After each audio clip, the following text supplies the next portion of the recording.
राम कृष्ण हरी जय जय राम कृष्ण हरी राम कृष्ण हरी जय जय राम कृष्ण हरी राम कृष्ण हरी जय जय राम कृष्ण हरी. मी विठ्ठलपंत बोलतोय. संत शिरोमणी श्री ज्ञानेश्वरांचे माता पिता सौभाग्यवती रुक्मिणी आणि विठ्ठलपंत या सच्चिल आणि अतिपावन दाम्पत्यात त्यांच्या जीवन काळात आळंदीच्या ब्रह्मवृंदांनी कसा छळ केला त्याचे हृदयद्रावक वर्णन विठ्ठलपंतांच्या मुखातूनच आपण ऐकूया.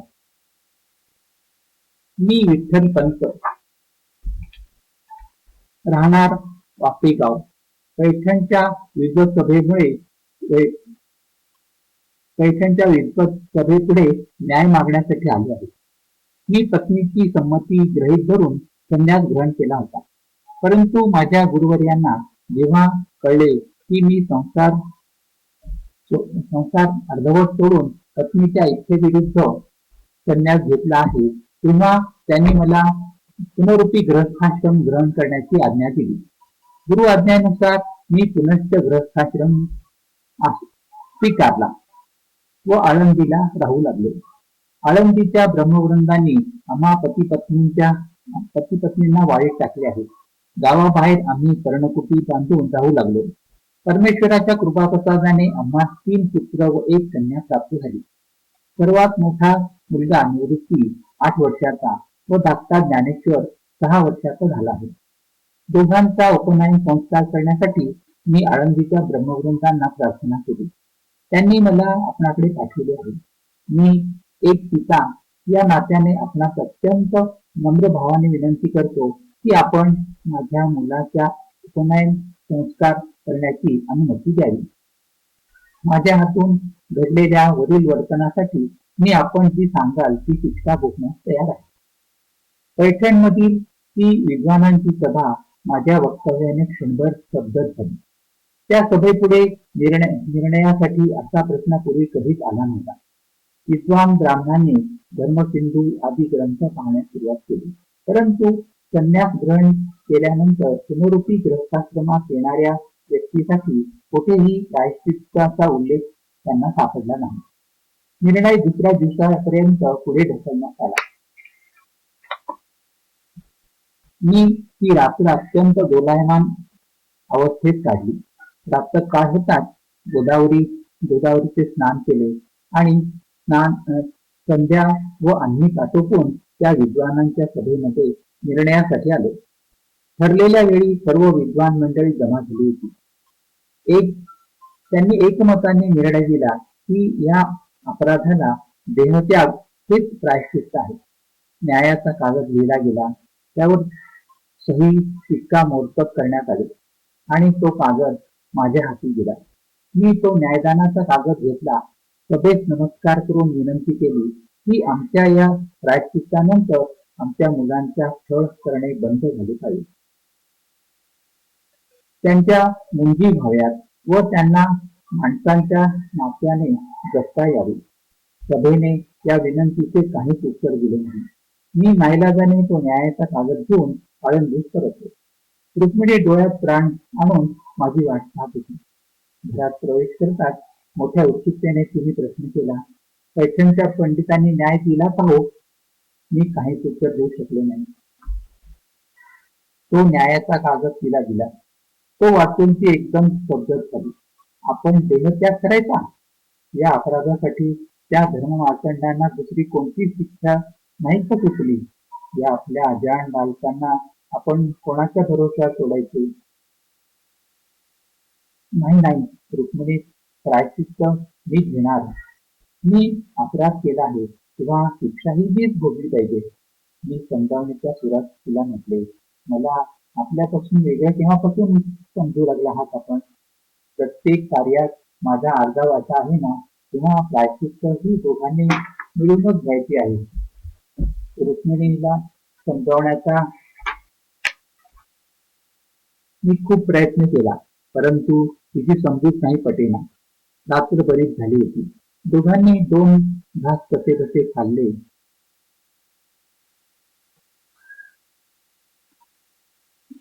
आणि अंथरुणावर आडवे झाले. रुक्मिणीचा हळूहळू हुंदके देण्याचा आवाज कानी येत होता. माझे मन मात्र भूतकाळात संचार करीत होते.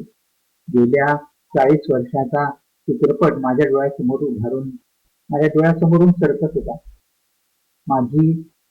माझे आजोबा त्र्यंबकपंत महान भगवत भक्त होते. त्यांना 2 पुत्र होते. थोरले गोविंदपंत तर धाकटे हरिपंत.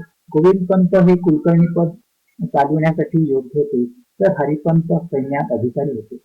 एका युद्धाच्या धुमश्चक्रीत हरिपंत मारले गेले आणि पुत्र शोकाने त्र्यंबकपंतांना वैराग्य प्राप्त झाले. ते लौकिक जीवन सोडून आपेगावी येऊन राहिले. बरोबर माझे पिता गोविंदपंत व माता मीराबाई होते. आजोबांना गोरक्षनाथांकडून अनुग्रह मिळाला होता, तर माता पित्यांना गहिनीनाथांच्या शिष्यत्वाचा लाभ झाला होता. माझी आई सांगे की मोठ्या कौतुकाने त्यांनी माझे नाव विठ्ठल असे ठेवले होते. 8व्या वर्षी माझा उपनयन संस्कार करण्यात आला. त्यानंतर मी वेद, व्याकरण व काव्यशास्त्रांचा सखोल अभ्यास केला. काही वर्षातच वेद संपन्न निपुण शास्त्र वक्ता असा माझा नावलौकिक झाला होता. मुळातच मला वैराग्याची आवड होती. विद्यार्जनानंतर मी आई वडिलांचा आशीर्वाद घेतला व तीर्थयात्रेस निघालो. द्वारका, सुदामनगरी, भालुका तीर्थ, प्रभासलिंग, चोटी सोमनाथ, मुचकुंद गुफा, संत सप्त शृंगपीठे, नाशिक, कपालेश्वर, कुशावर्त, ब्रह्मगिरी, भीमाशंकर, पंढरपूर अशा अनेक पावन तीर्थांचे दर्शन घेत घेत मी अलंकापुरी म्हणजे आजच्या आळंदीच्या ठाणी आलो व तेथे इंद्रायणीच्या पावन नदी काठावरील सिद्धेश्वराच्या मंदिरात विसावलो. येथे मी तपश्चर्या करण्याचा बेत केला. त्यावेळी मी तरुण अवस्थेत होतो. वैराग्य व तपाचे पेट मुखावर प्रतिबिंबित झालेले होते. त्यावेळी सिद्धेश्वर पंत हे आळंदीचे कुलकर्णी होते. त्यांच्याकडे 24 गावांचे कुलकर्णी पद होते. ते स्वतः विद्याध्ययन केलेले होते. आमचे 2-4 वेळा शास्त्रावर त्यांची चर्चाही झाली होती. मला त्यांच्याबद्दल नितांत आदर वाटत असते. सिद्धोपंतांच्या पत्नी उमाबाई सतीसेवा परायण होत्या. त्यांना सर्वार्थाने अनुकूल अशाच होत्या. रुक्मिणी ही एक सुशील कन्या पंथी होती. एकदा सिद्धोपंतांनी आपल्या घरी येण्याची मला विनंती केली आणि तो आग्रह मला मोडवेना. मी त्यांच्याबरोबर घरी गेलो. सर्वांनी माझे मनापासून स्वागत केले. उत्तम भोजनाचा बेत होता. एक ब्रह्मचारी गृहस्थाच्या घरातील भोजन करून तृप्त झाला होता. त्यानंतर 2 दिवसांनी सिद्धोपंत मंदिरात आले. माझे प्रवचन झाल्यावर ते थांबले.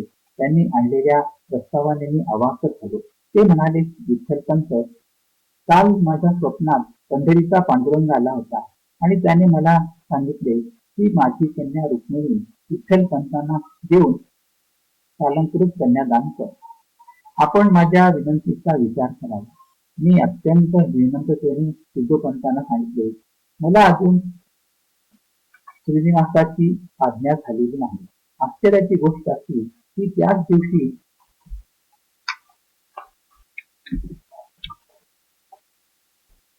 पंढरीच्या पांडुरंगाने मला स्वप्नात येऊन सांगितले की सिद्धोपंतांच्या कन्येबरोबर तू विवाहबद्ध हो. रुक्मिणीच्या उदरी ज्ञान, भक्ती आणि वैराग्य अशा 4 मूर्तिमंत मूर्ती जन्मास येतील. नित्याप्रमाणे मी प्रातःकाळी उठून सारे अन्न फिरकले. मनात एक अनामिक आनंद भरून ओसंडत होता. स्वप्नात दिसलेली पांडुरंगाची ती सावळी अत्यंत मनमोहक मूर्ती सारखी डोळ्यासमोर येत होती. थोड्याच वेळात सिद्धोपंत देवदर्शनासाठी मंदिरात आले व देवदर्शन करून माझ्याकडे आले. मी त्यांना रात्री पडलेल्या स्वप्नाची वार्ता सांगितली. ते अत्यंत आनंदित झाले. त्यांनी ज्योतिषांकडून माझी व रुक्मिणीची जन्मपत्रिका जुळवून पाहण्यास दिली. पत्रिका उत्तम जमली होती. 36 गुण उतरले होते. ज्योतिषाने लग्नाचा मुहूर्त जो काढला होता तो अवघा 8 दिवसाच्या आतीलच होता. नंतर 1 वर्षापर्यंत योग्य मुहूर्त नसल्याने मी त्या मुहूर्तास संमती दिली. मनात एक खंत होती की आपेगावी जाऊन आई बाबांना लग्नासाठी आणता येत नव्हते. ईश्वरी इच्छा मानून मी बोहल्यावर चढलो. मंत्राक्षरांच्या आणि मंगलाष्टकांच्या मधुर नादास्वरात व देव ब्राह्मण अग्नी समक्ष मी रुक्मिणीचे पाणी ग्रहण केले. ब्रह्मचारी विठ्ठलपंत आता गृहस्थाश्रमात प्रवेश करणार होता. परंतु मनात एक रुखरुख मात्र लागून राहिली होती की दक्षिणेकडची तीर्थयात्रा अजून राहिली आहे.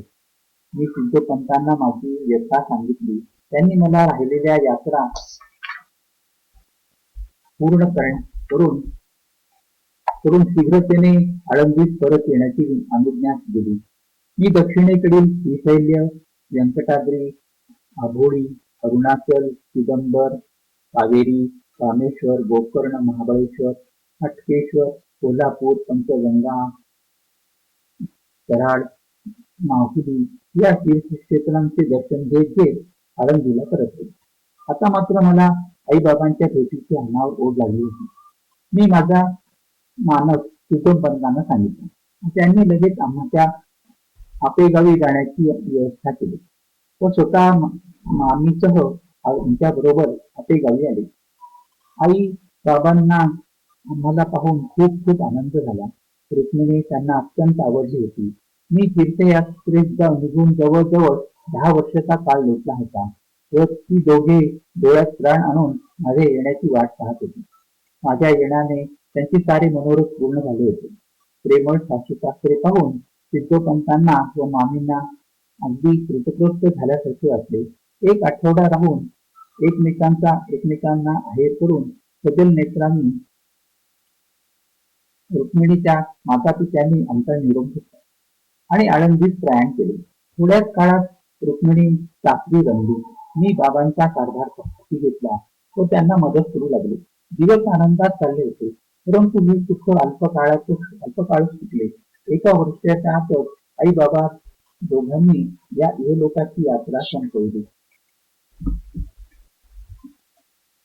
माझं मन अत्यंत उदास झाले. जीवनात रस वाटेना. प्रपंचाबद्दलची उदासीनता अधिकच वाढू लागली. रुक्मिणीने ही सारी परिस्थिती आपल्या पित्यास कळविली. ते प्रेमळ माता-पिता आपेगावी धावून आले. त्यांनी आम्हाला आळंदीत येऊन राहण्याचा आग्रह केला. त्यांचा हा आग्रहास मान देऊन आम्ही आपेगाव सोडून आळंदीला कायमचेच राहण्यासाठी आलो. नित्य हरिकथा, नामसंकीर्तन, संतदर्शन, दर आषाढी कार्तिकी एकादशी पंढरीची वारी यात काही वर्ष निघून गेले. या कालावधीत पोटी संतती न झाल्यामुळे मला प्रपंचाबद्दल विरक्ती वाटू लागली. कित्येक वेळा वाटे की संन्यास घ्यावा व काशीत जाऊन तपश्चर्या करावी. मी माझा विचार रुक्मिणीत अनेक वेळा बोलून दाखविला. तिला माझे बोलणे ऐकून एकदम झटपट झाले.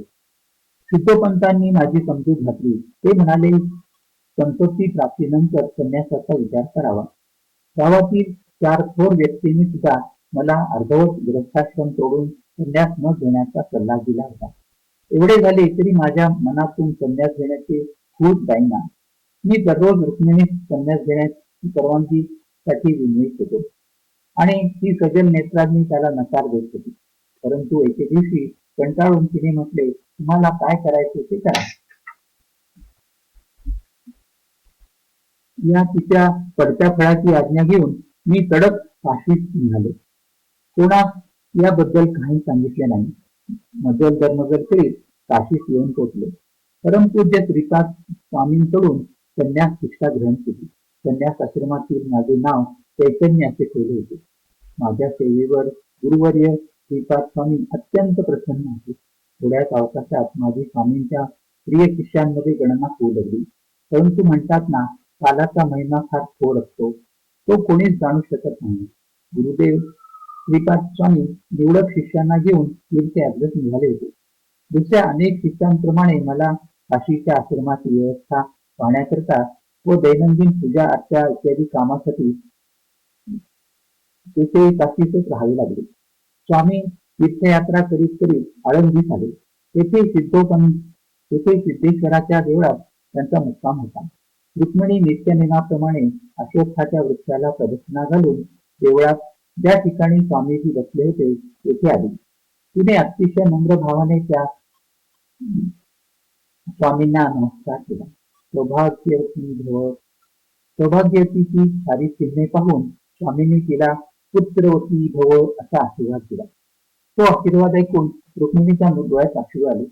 न कळतच ते स्वामींच्या चरणांवर पडले. स्वामींनी आश्चर्याने विचारले, मुली, तू माझ्या आशीर्वादाने दुःखी का झाली? तुझ्या नेत्रात अश्रू का आले?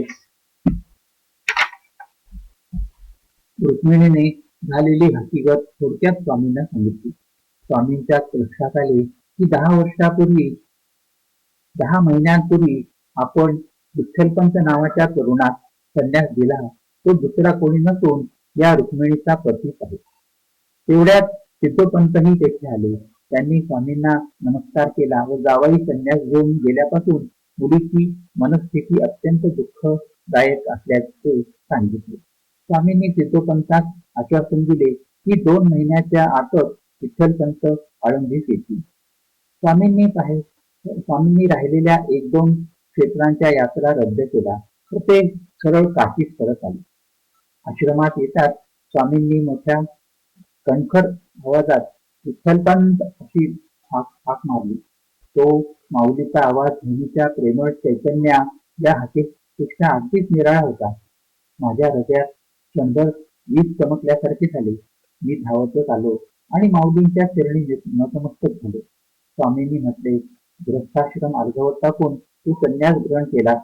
पत्नीची परवानगी नसताना तू तिच्या मनाविरुद्ध संन्यास घेतलास, हे शास्त्रसंमत नाही. तू परत गृहस्थाश्रम स्वीकार कर. मी तुला संन्यासाश्रमापासून मुक्त करीत आहे. माऊलींची आज्ञा शिरोसावंत मानून मी आळंदीस परतलो.